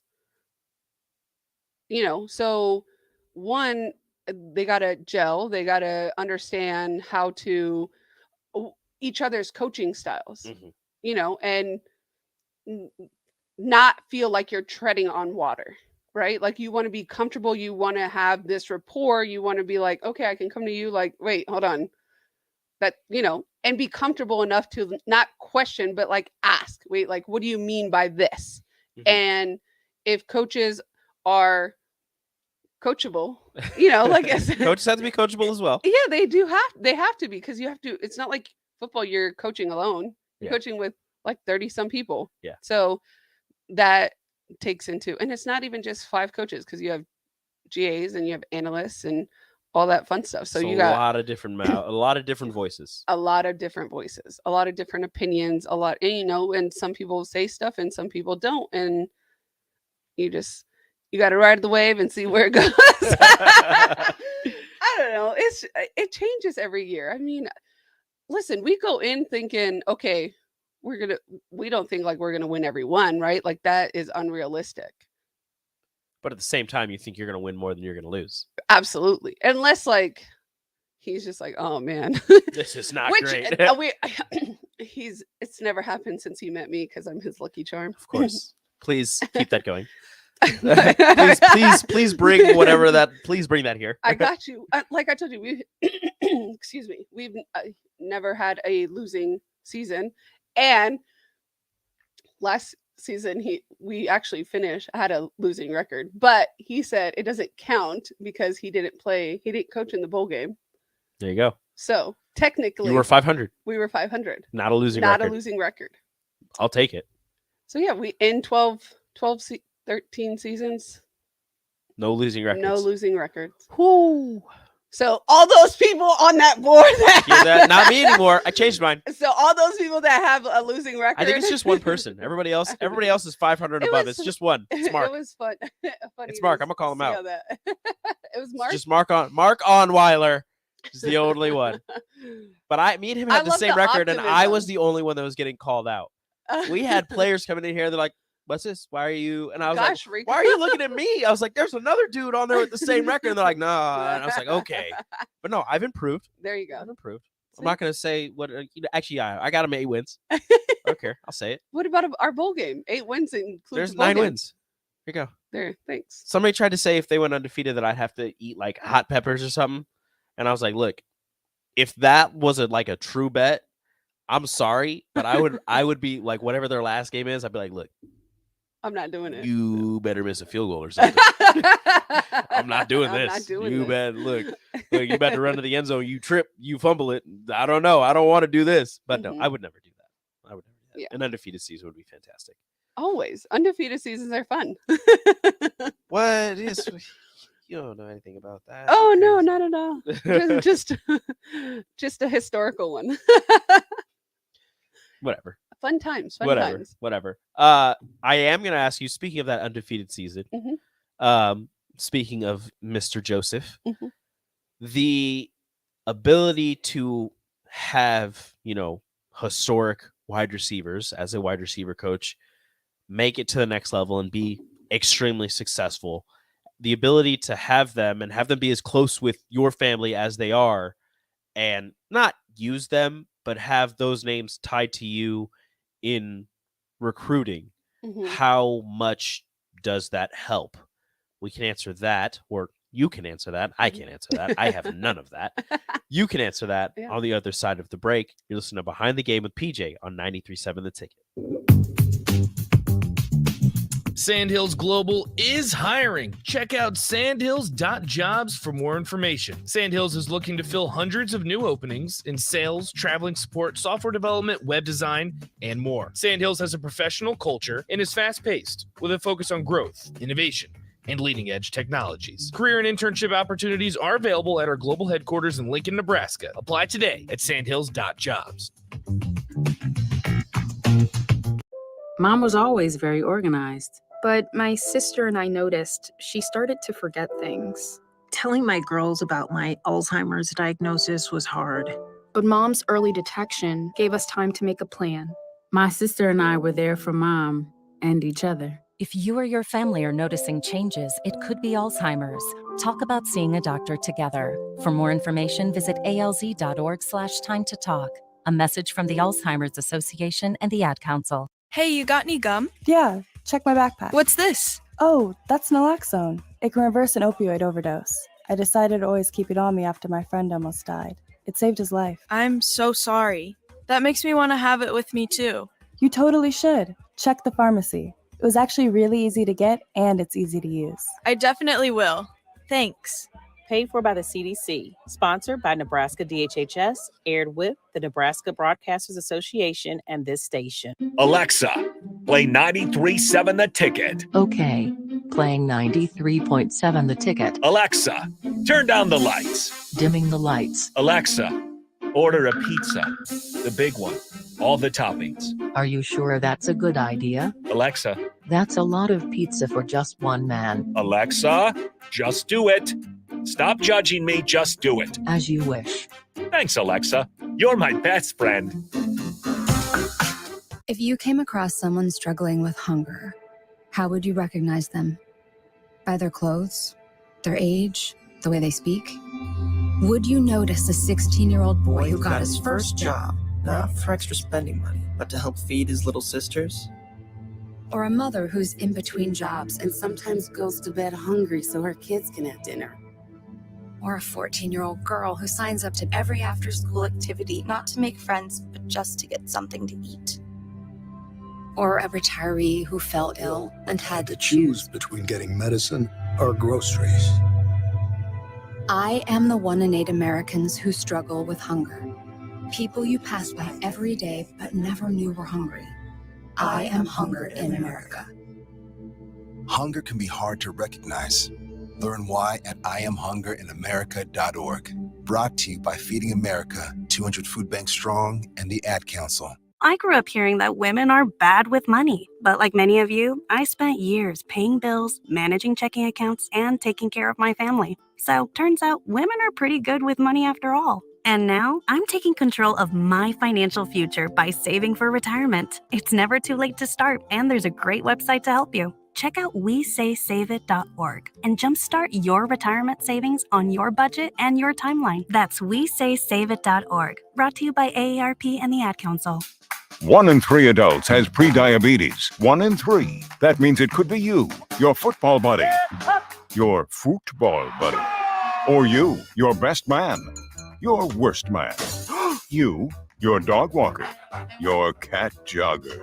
While 1 in 3 adults has prediabetes, with early diagnosis, prediabetes can be reversed. Take the risk test at doihaveprediabetes.org. That's doihaveprediabetes.org.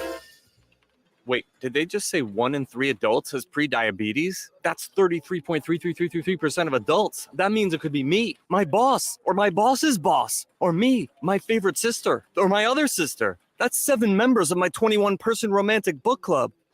Wait, the 1 in 3 could be me, my karaoke partner Carol, or my karaoke enemy Jeff. I'm going to take the risk test at doihaveprediabetes.org. Brought to you by the Ad Council and its Prediabetes Awareness Partners. You want to feel important. You want to be a part of something bigger, something that matters and can help change things. You want to feel like you belong. We know. We felt that way too, and that's why we did something about it. We aren't just Army National Guard soldiers. We are normal people just like you. But our part-time service in the Army National Guard means we get to be more. When our communities are in need, we get the chance to stand up and do something about it. We get to serve in our own region and help the people we call neighbors. Whether they are in the mountains of New Mexico, the plains of Nebraska and Kansas, the ranches of Oklahoma and Texas, the farmlands of Missouri and Arkansas, or the bayous of Louisiana, we are here for our hometowns. And together, we can make a difference. Take on your legacy. Visit NationalGuard.com to find out more. Sponsored by the Nebraska Army National Guard. Aired by the Nebraska Broadcasters Association at this station. Back to Behind the Game with PJ on 93.7 The Ticket and theticketfm.com.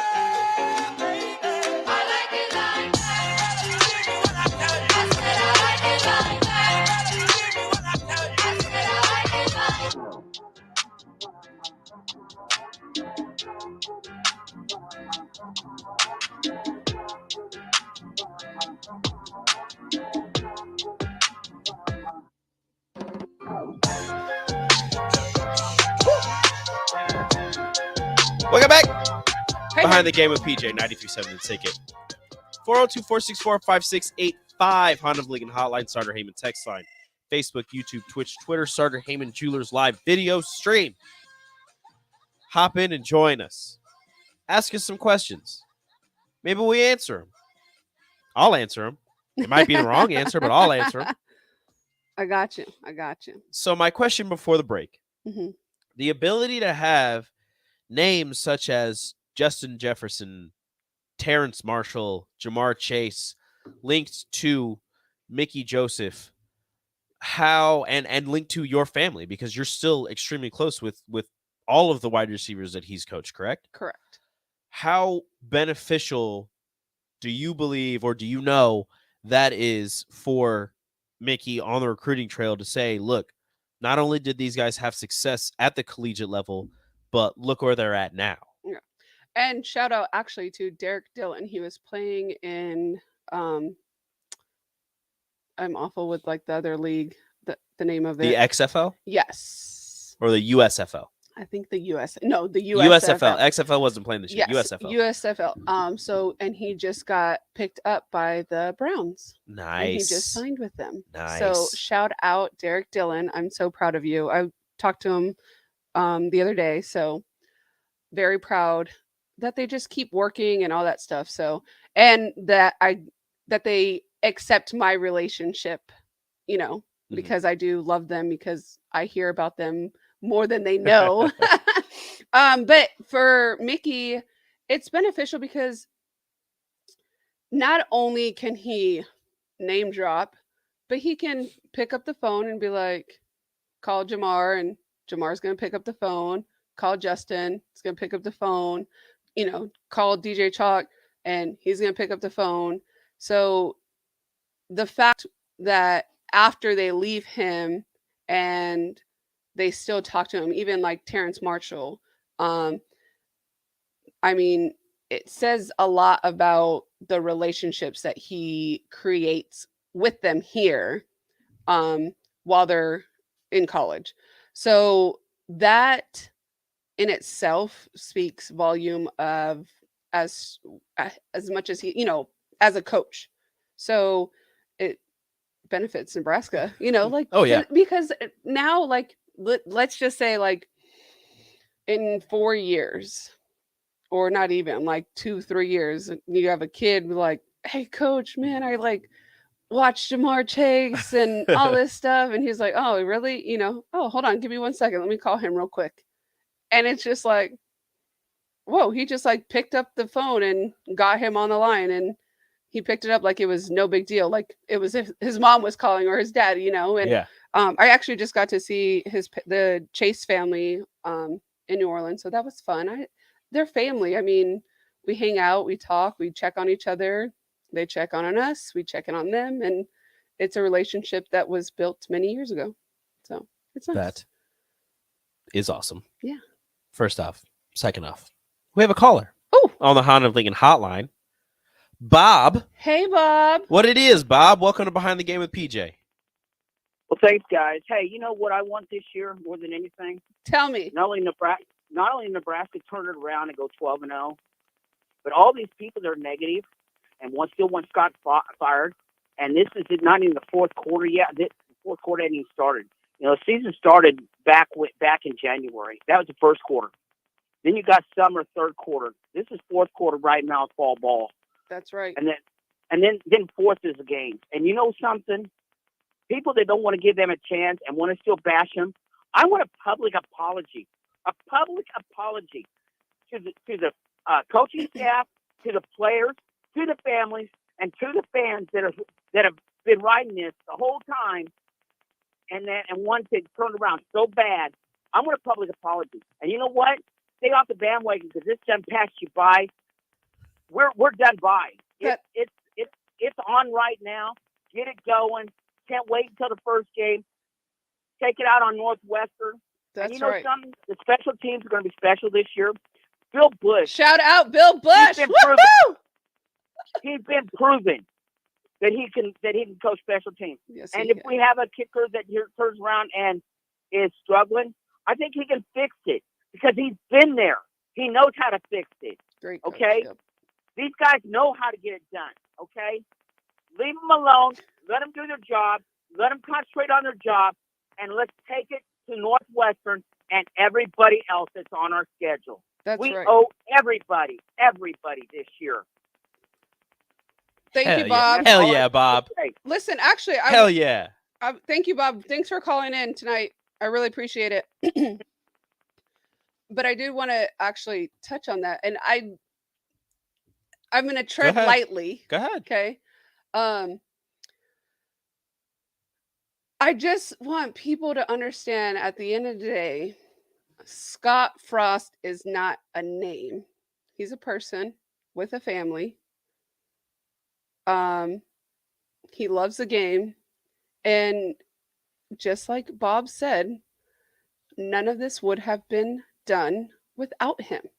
So all of these people that, as humbly as we can take the appreciation and all the love given to Mickey, we really appreciate it, but that's not what we came here for. And I can say we because that, like I said, they're not just a name, they're a person and they're tied to people. They have families, they have children. So we did not come here with the intention of stepping on somebody. We came here with the intentions of turning around, helping to turn around a program. So like as much as we love all the love, we love it, we appreciate it, that those are not our intentions. And can we give Scott Frost some credit? Like the man is a genius. Like he knows what he's doing. They've had a rough time, but it takes time. I mean, if you're going to turn around a program, it's not going to happen overnight. And look, I don't know the history and all of that stuff, so I get it, but we're coming in with the history of them not winning, and we're here to turn it around. So yes, I love all the fans and we appreciate you guys, but let's stay positive. We still haven't had a first game yet. And let's appreciate our head coach because everyone's putting in time, everyone's putting in work, and obviously what he's doing is working because there's a lot of hype around the program. Obviously something's going right. Oh so yeah, that's kind of building on what Bob said. Not to that exact level of hypeness. Bob is a level but man. Look, Bob is feeling it. Let's He go, is an Bob. energy. I love it. Not to that level of hypeness, but kind of on the same side of the coin. If you want to blame, and I talked to Nathan and Nick about this earlier. If you want to blame Scott Frost for the losses,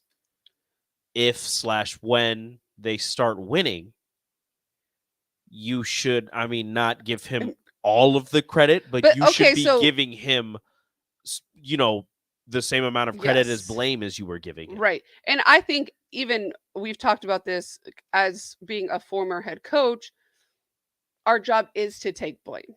So, but right now you guys are blaming him and we haven't had like a season yet. We haven't even played yet. And you guys are blaming him like, oh, it's all his fault. Like, hold on, pump How brakes. dare he? Yeah, like pump brake. And I know this isn't his first season and whatnot, but pump the brakes. This is a brand new season. He's made a lot of changes.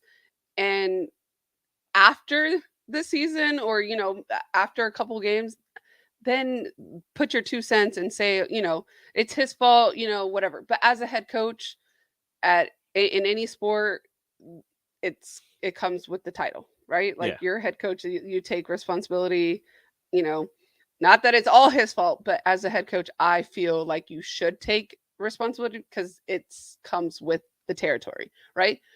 But we also have to give him credit for all the good things that he's done. Like it's not like someone's doing this for him, he's the head guy. Like this he's is the boss. It all trickles down from him. Like it's him and then everybody else is underneath him. And except for the AD and president or whatever. But like cut the man some slack. If you think about it, in a lot of states, the collegiate head coach of whatever major football program, whatever major college football program in that state is usually the highest paid government official. And that, that works here. That's a lot of pressure That's a lot of Absolutely. blame.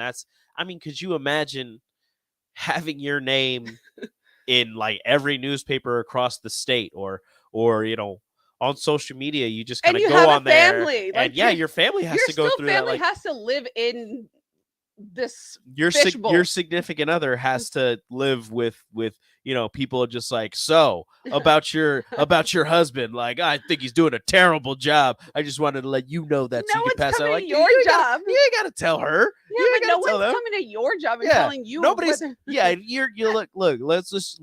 You're a cashier at a Walmart. Nobody's. Well, actually, there are people that go there and tell you how bad you're doing, but nobody's posting on social media every other day about how terrible you are. And we get it. It comes with the job. It comes with the territory. We get that, but everyone's just trying to live here. I mean, football is just a game. Yeah, like if you're calling for his job, know that you're also, calling for going to his be putting families, his family in a precarious situation. Yeah. So it's just one of those things. Yeah, but I'm so glad he touched on that, because I did want to, because that's all I've been seeing is so many awful things, and it's hard because even just being on the staff, I mean, it makes it hard for his wife to even come around because it's uncomfortable. Like I've at this level, I have not been in her shoes, but formerly being at LSU and just like knowing, oh man, you gotta like be around, and it's like just so much negativity, whether and it's normally not from the staff, but it's still like being out, so cut some people some grace, understand at the end of the day, it's not just a name. There's an actual physical body. There's family and children, babies involved. There are people behind that Twitter handle that Yes. you're tweeting at. There are people behind that name that you're disparaging. Yeah, and like his kids are like, will probably see this eventually when they become of age, that they. So, yeah, and I just hope like people understand, like those coaches that do have like teenage children, and you're over here bashing them, and then they have to go to school and hear about, like it's not fun. It's not an easy life, and the kids did not sign up for it. No. Okay. I signed up for, I knew what he was doing. Like I knew he was a coach. Not at this level, but I knew it was going to come. I knew it was going to be there. Even at the level I met him, it was still there. But at the end of the day, like everyone's still a human being. Everyone is trying. It's not like Scott Frost or Mickey Joseph or, Coach Whipple is like sitting on the couch and like, yeah, I'm just going to collect this paycheck. Yeah, they're just sitting there just like, yeah, do whatever. I don't care. whatever. Just go out there and then do the football. Yeah, go do that drill. Like they're putting in the work. Or I'm just not seeing my husband. He's just going to the football office. He's like, man, I'm just going to take 5 naps today. How many movies you guys want to watch today? How many films should we watch today?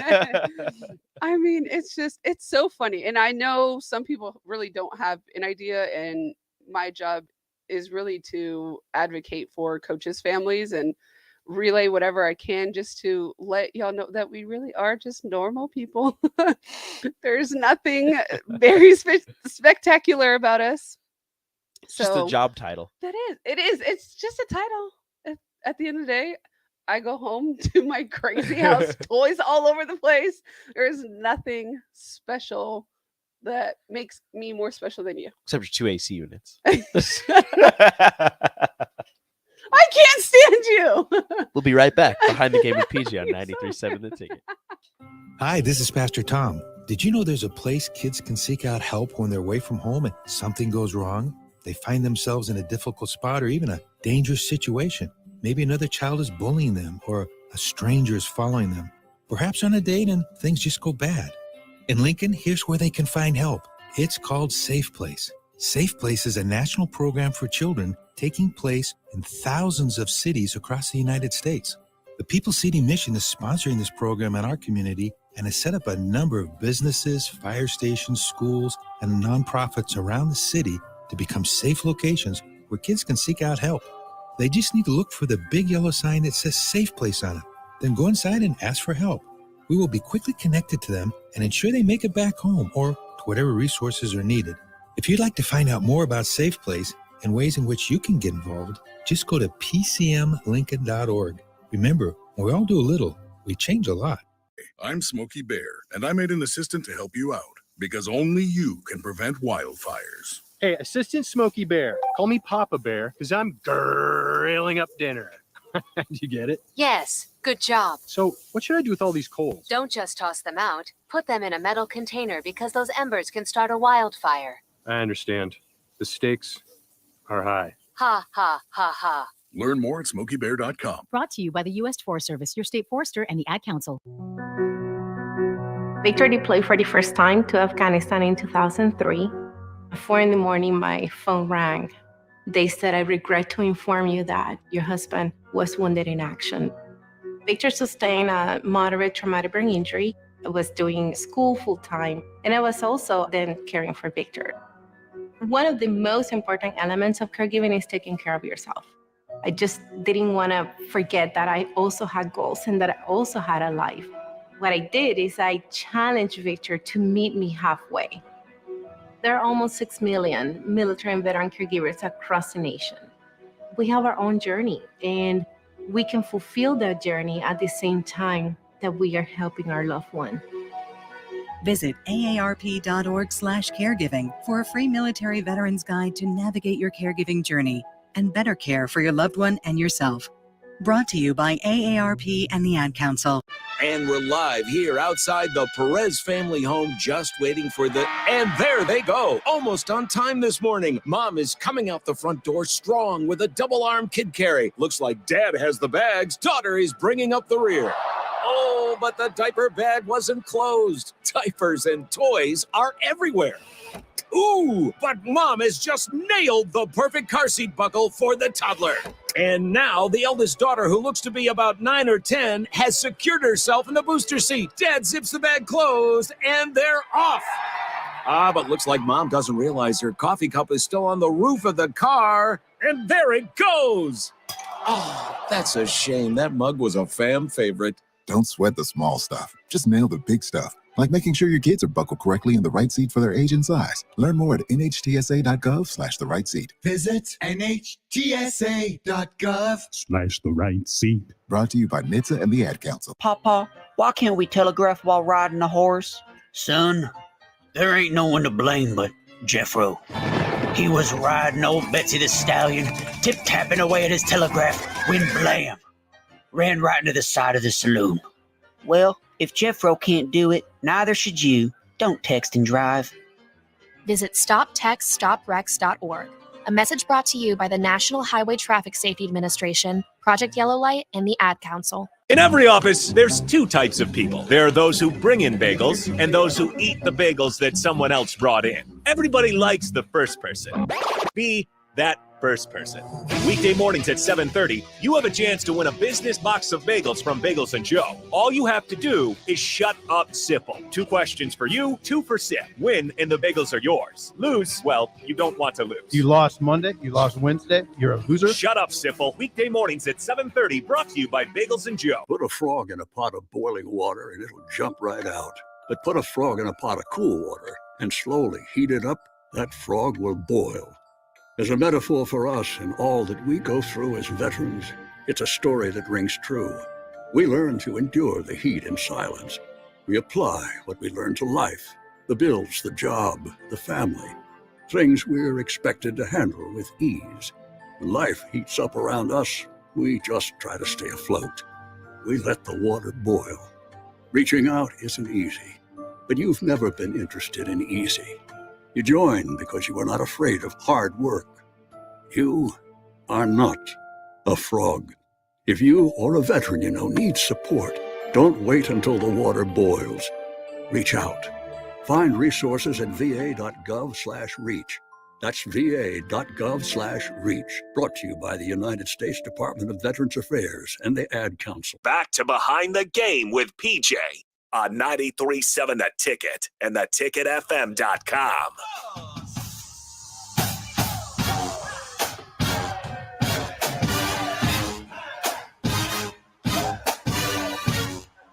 Get it? You would like the new song. No. This one's good. I gotta drop that in there.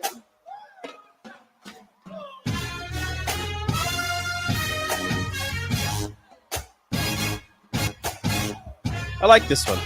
I'm not listening to the new songs, the new album, but This is I good refuse. enough. This is good enough. Take that, Beyonce. You think you're so special. You know, I actually went to school with somebody that called himself Beyonce. Really? Yeah, I thought it was very unique, and I loved it. That is clever. Very. Good for him. It was really cool, Beyonce. Was he close to Beyonce? Like, was he? You know what? Whatever. Don't really know where I was going with that one. What do you look like? I don't know where I was going with that one. Question.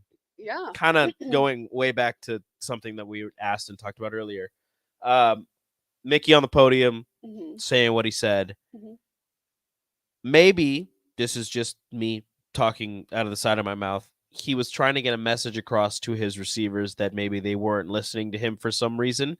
And he was trying to get it across to them through the media, through social media, through, people are definitely going to talk about this. Maybe the guys will see this and they'll realize, oh, we need to step it up. I'm not saying that they don't listen to him. Yeah. That's just a thought that I had.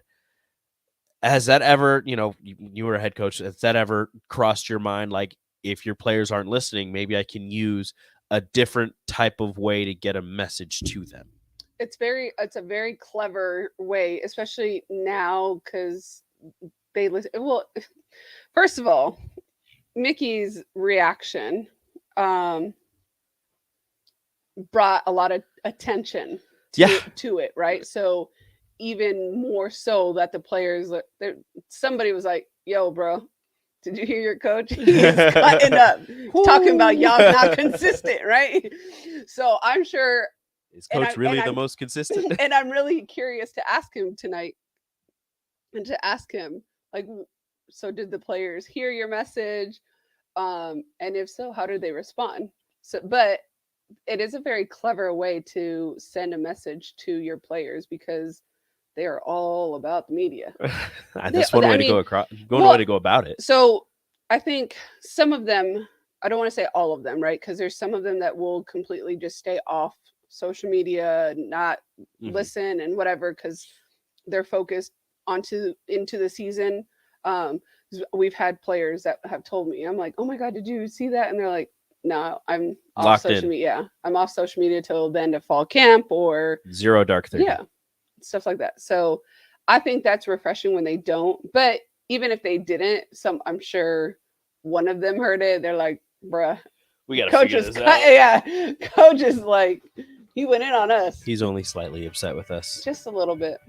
But I think I think he made his point.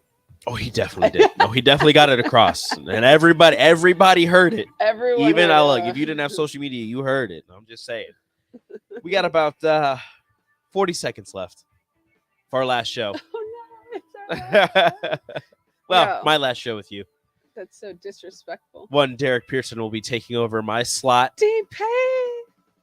So It's from been here on out, it's been a fun ride together. It's been great. Thanks for breaking you into the radio game. breaking me in to this new way of life.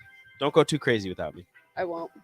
Well, we'll have to drag you in a couple times. Maybe I stop by. Like I said, when I miss you. you get a couple, special guests, whatever. But that has been Behind the Game Stay with tuned. PJ 93.7 The Ticket. Next week's gonna be a good one. Bye-bye. This is Dan Friedman. Between 2010 and 2019,